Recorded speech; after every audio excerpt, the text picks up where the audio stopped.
These Ashtabula County wooden covered bridges no longer exist. They once saved people time and money and carried them across the river safely. Visiting family and friends was made easier, and hauling hay and pigs to market was less a chore. Grist mills, banks, and factories all profited from a nearby bridge. Some entrepreneurs even built their own bridges so that they could collect tolls from people wanting to cross. These treasured bridges were lost to floods, fire, vandalism, and to what some call progress. Fortunately for those who appreciate the historic charm and present need for the beautifully functional bridges, there are 14 still around. Ashtabula County takes pride in not only preserving its covered bridges, but strengthening them for the heavier loads of today and building new ones.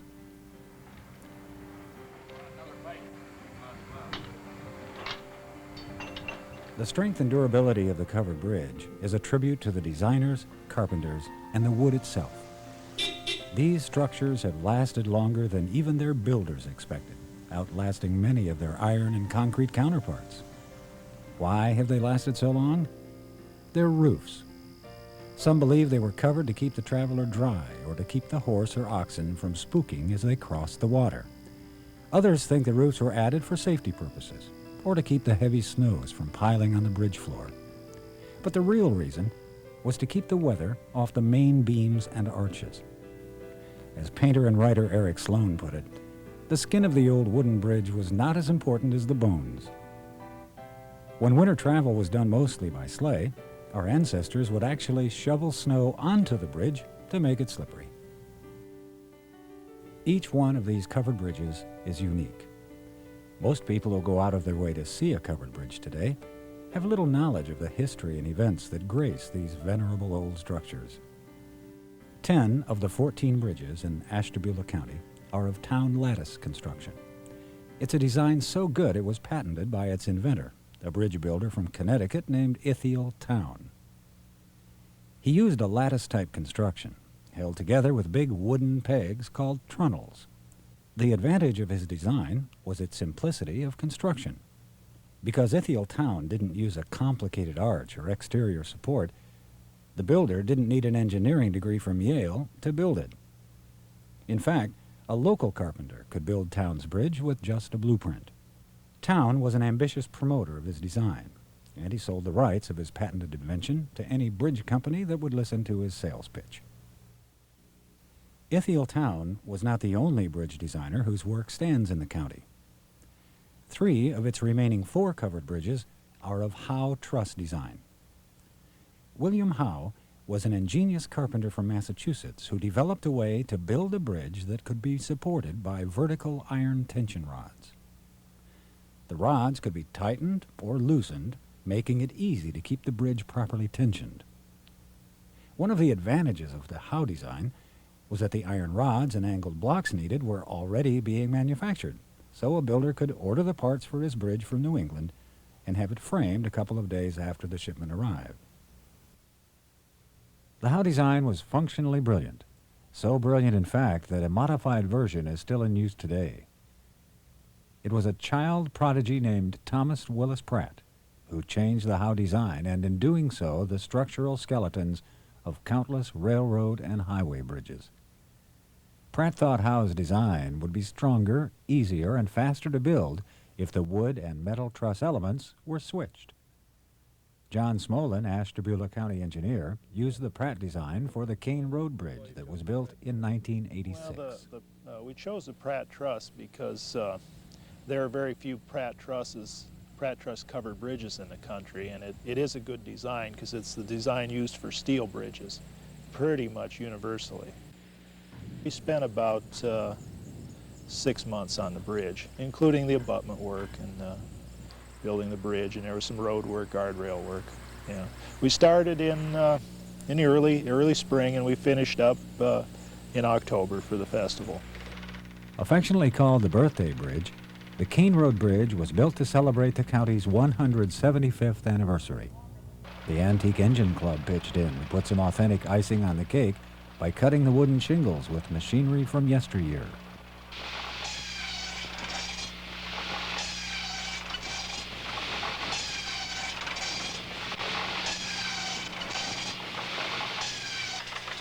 The bridge in Pierpoint Township spans 96 feet over the west branch of the Ashtabula River.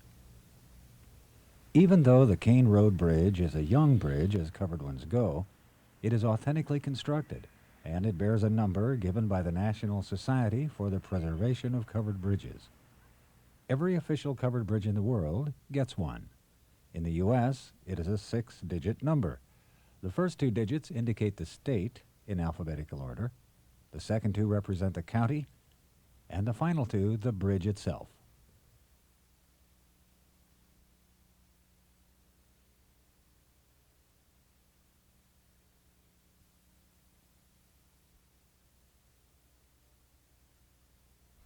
At a slow, meandering spot on Mill Creek in Denmark Township lies the South Denmark Bridge, easily recognized by its white portals and weathered siding. The bridge, built on short abutments made of cut stone, is low enough to allow visitors a good look at its sides and underbelly. Rumors have it that many pieces of the South Denmark Bridge came from an earlier bridge that was destroyed by the 1913 flood. The span is only 80 feet, distinguishing it as the shortest bridge in the county. But the long wooden planks that run the length of the bridge also make it the trickiest to drive across. Built about 1890, this town lattice design bridge was bypassed in 1975.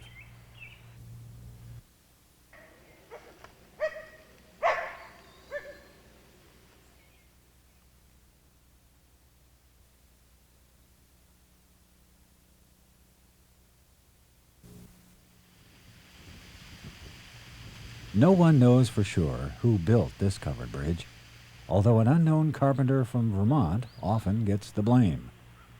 Blame because the Doyle Road Bridge at Mill Creek was accident-prone. Oh, horses and buggies had no problem, but the faster-moving automobile was often surprised by its S-curve approaches. Cars would either crash into the bridge's walls or into unseen oncoming traffic. This in spite of the long, narrow windows spanning its length. Windows or not, Deb Herron, a neighbor of the bridge since the 1940s, says he has seen his share of mishaps on the 84-foot span.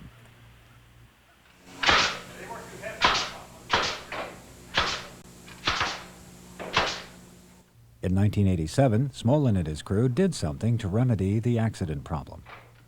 The Doyle Road Bridge was widened for 2-lane traffic and raised for flood clearance. Laminated arches were added for additional strength, and the floor was completely replaced. The bridge was stained gray, and the trademark wooden wagon wheels that adorn the gables were a gift from Ben Godleski.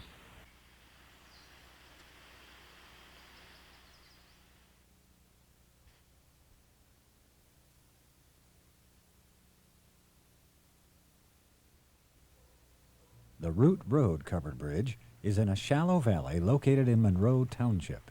It was built in 1868 and spans 112 feet across the east branch of the Ashtabula River. One-lane bridges like this posed problems for teams of horses approaching opposite ends at the same time. Proper covered bridge ethics gave the right-of-way to the first wagon that arrived, but often arguments and fistfights would determine who had to back up. What makes the Root Road Bridge unique is the renovation that was done to it more than 100 years after it was built. The county ran laminated wood girders the length of the bridge, sort of a bridge within the bridge. These girders removed all the sag and increased the weight limit for heavier truck traffic. The Root Road is a town lattice construction that has long, open windows running its length.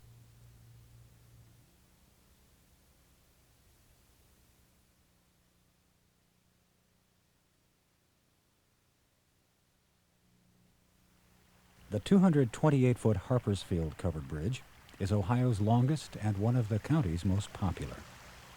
It's rich in history, and it appears in the National Historic Register. The bridge was nearly lost in 1913 when rushing waters from heavy rains washed out the river's north bank and rendered the bridge useless. Harpersfield Township commissioners debated on how to extend the gap. and they decided a 140-foot steel span would be the most cost-effective. Connecting the old wooden bridge span with the modern steel span gives the Harpersfield Bridge an unusual look. Ironically, the steel span has needed just as much upkeep as the wooden one. Harpersfield Bridge was built in 1868, and it is of Howe truss construction. It has concrete abutments and a center concrete pier. 5 steel piers were added later for additional support as the horse and wagon gave way to cars and trucks. Perhaps Ralph Wright was the first to discover the need for the supports. Around 1915, when he was on his way to pick up some logs for the Saybrook Basket Factory in his steam tractor, about halfway across, the wooden floor gave in. It sent Ralph and his tractor crashing through to the chilly Grand River below. Ralph wasn't hurt, but his tractor was. In 1991, the bridge was completely renovated, and a covered sidewalk was added for pedestrians. Immediately after the renovation, Harpersfield Bridge was put to some unexpected detour use, while the new State Road 534 bridge was out of service. Harpersfield Bridge saw more traffic in the summer of 1992 than in the past 10 years combined. They even had to add a traffic light to the one-lane bridge to relieve the congestion.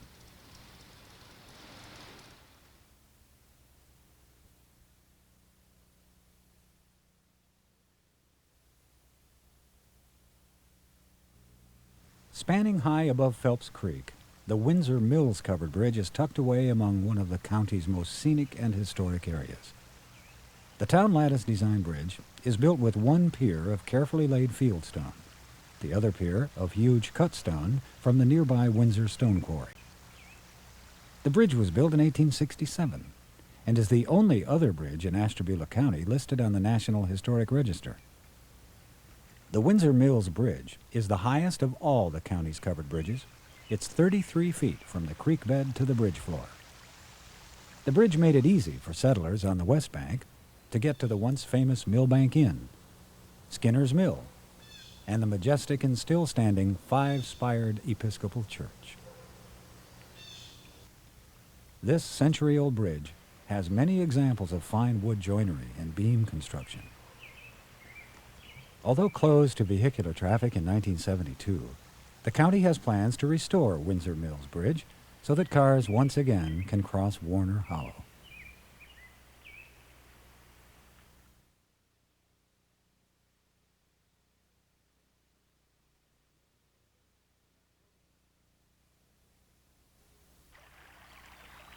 The most notable feature on the Bonnetka Road covered bridge is its beautiful redwood siding, which was added during the renovation in 1985. John Smolin was approached about replacing the old decaying hemlock boards with durable but expensive California redwood. The idea was proposed by the Wing family, who purchased the lumber through a broker and passed the savings on to the county. Along with the siding, laminated timber arches were added for strength. Local poplar boards were put in place, then glued and spiked together. Over 21,000 nails were used on this impressive and graceful arch. The bridge was also raised 3 feet because spring floods sometimes touched the bottom of the bridge.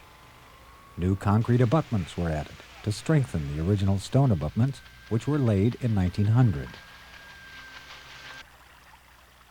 The bridge spans 120 feet over the Ashtabula River and is located in Sheffield Township.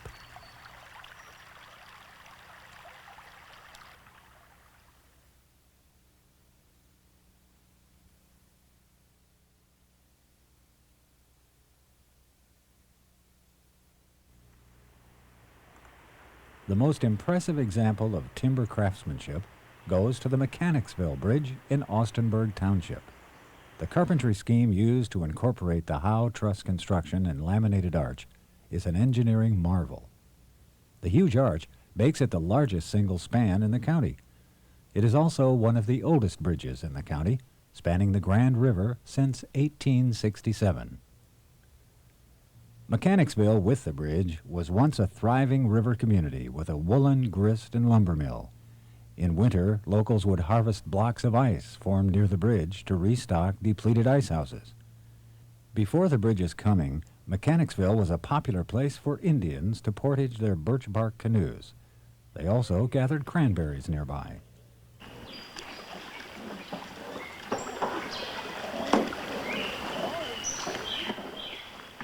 After a century of service, the old sagging bridge was bypassed in 1989. The bridge now stands as a proud monument to Mechanicsville's colorful past and peaceful present.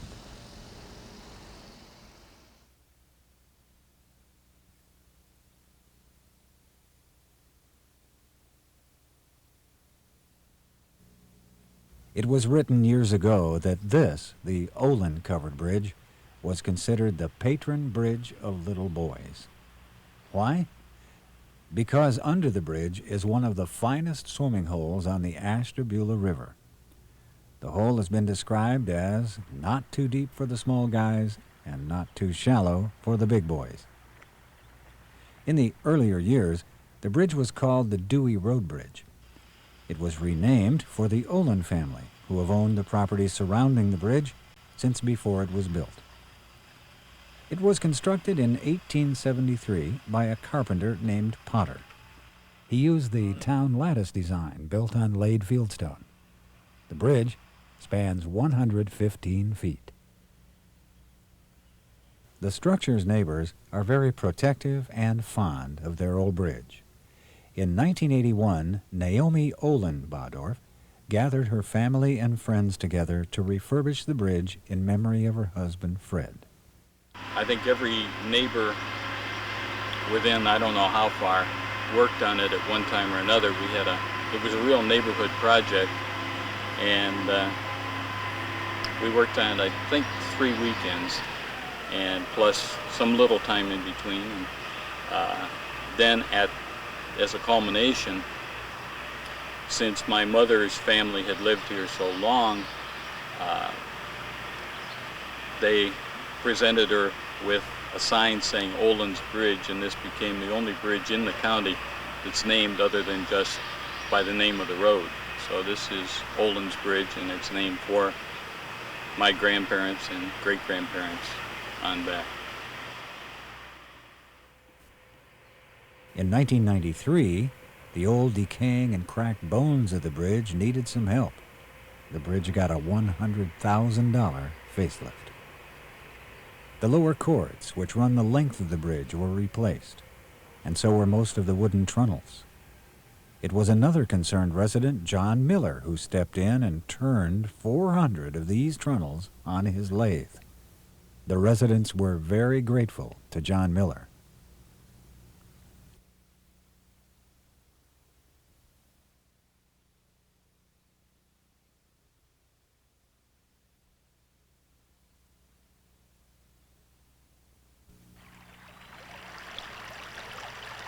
The Riverdale Road Covered Bridge is a perfect example of a structure that does and did more than serve as a roof over the river. In the early years, the residents of Morgan Township would gather in the town lattice bridge to discuss taxes or market prices for their produce and livestock. The 140-foot span had plenty of room on the walls for circus posters or product advertisements. Families posted announcements of weddings or births, and lovers liked to carve their initials in the wooden beams. Today, the bridge brings tourists to the local businesses and serves as an ideal landmark for direction givers. Most importantly, it ties the community together and gives them a sense of tradition and pride. The community almost lost their bridge in 1987 when an unstable bank slid into the Grand River, taking part of Riverdale Road with it. A crew supervised by Walter Greisen had to construct a 25-foot retaining wall and install underdrains to prevent future landslides. While the bridge was closed, the crew also replaced the rafters, where high trucks caused decades of damage. The shingles were replaced, and the gables were reworked on the ends of the bridge. A total of $35,000 was spent to save the Riverdale Road Bridge, and to the people of the surrounding area, it was a bargain well worth the price.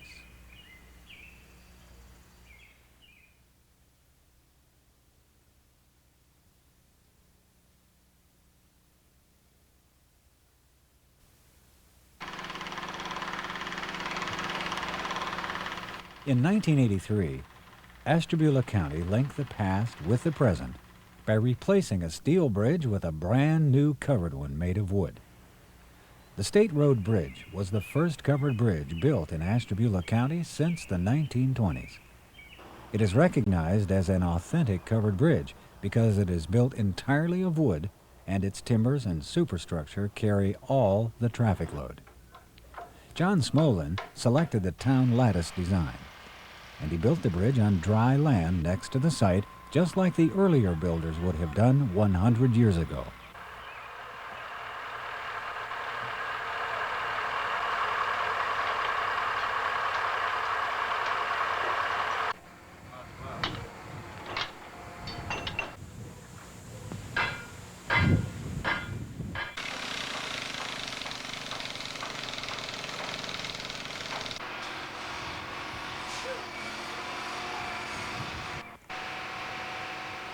Using cranes and pulleys instead of draft horses and oxen, Smolin and his crew from CETA moved the bridge onto the waiting concrete and sandstone abutments.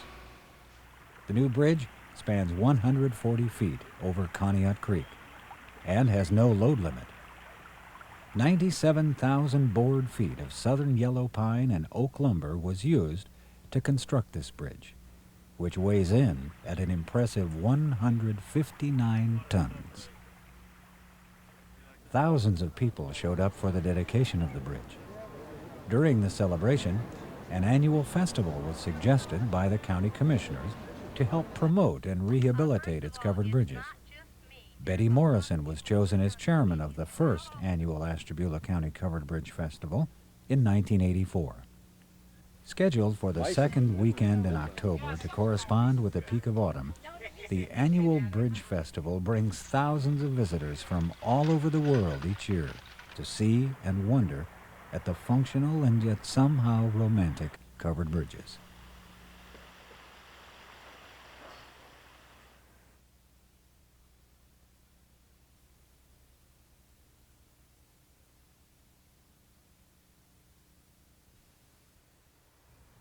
Disaster struck the Middle Road Bridge in January of 1984. A major timber split dropped the north end 18 inches. The estimated $200,000 rehabilitation cost out of the question, and if action wasn't taken immediately, the bridge would fall into Conneaut Creek. John Smolin proposed making the repair a volunteer renovation project. 3 covered bridge enthusiasts, Guy Vorse, Dean Horton, and Robert Graff, volunteered 4 unselfish months rebuilding and strengthening the structure. As the tall and skinny bridge was lifted off its cut sandstone abutments in 1984, the bubble in Guy Vorse's level indicated that the stonework was still perfectly plumb. Pretty impressive for a 116-year-old wooden bridge. 2 concrete piers were added to this Howe Truss design bridge to update the 136-foot span's load capacity.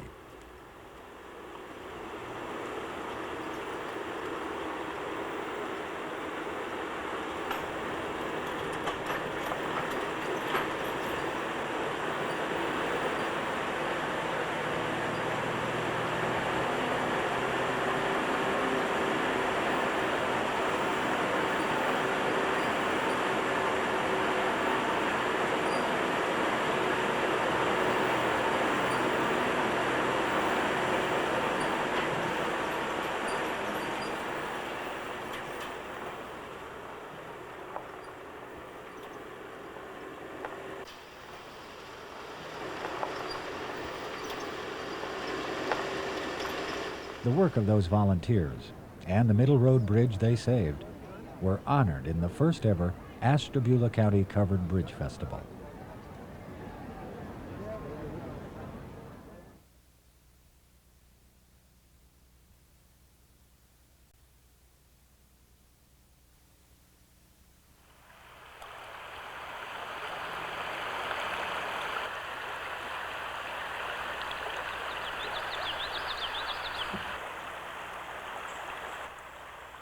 Several miles downstream from Middle Road Bridge is this structure, Creek Road Bridge.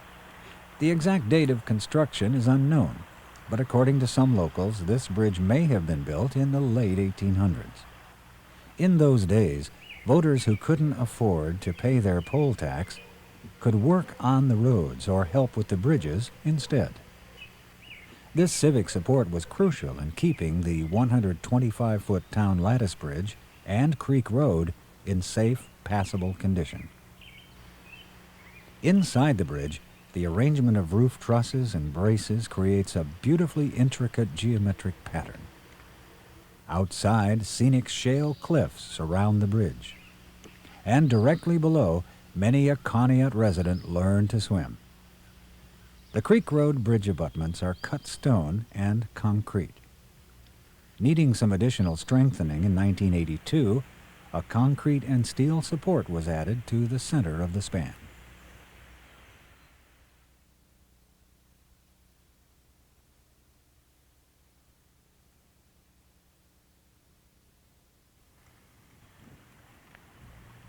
In a quiet little meadow in Pierpont Township sits what appears to be a bridge to nowhere.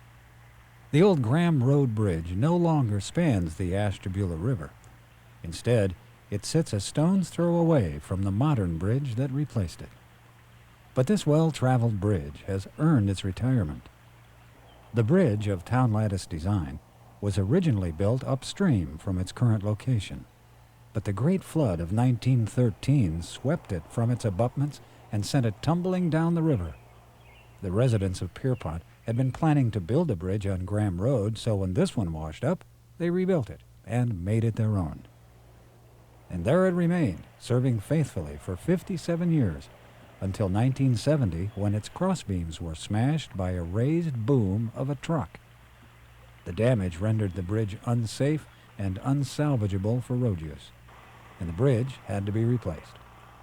Thus, one careless driver forced the retirement of the bridge, something floods, freezes, and years of traffic couldn't do. The bridge, which is more than 100 years old, might have been lost forever were it not for the efforts of conscientious citizens who rallied to save the historical treasure. Helen and Robert Benson, whose family was involved in building the bridge, donated some adjoining property to the county, and the bridge was carefully moved about 200 feet to its new home, where it became the centerpiece of a small park established for it. Well, the elected of the three, they finally elected to go ahead and move the bridge, so they hired a house mover to come and actually jack it up and get it on rails, move it off the span, and then jack it up more and put it on, well, I guess they call them dollies that they move a house on. Then went way up the hill up here and then back down this way, and then of course had to do it reverse and lower it back down to the foundation. And we provide the property for them to put the new foundation on. Now, it is a popular spot for photographs, outings, and even an occasional wedding. So though it may seem that the world is passing by the old Graham Road Bridge, if you stop and take the time to walk over its old timbers or pause beneath its roof, you'll find that it really isn't a bridge to nowhere at all, but rather a bridge to the past.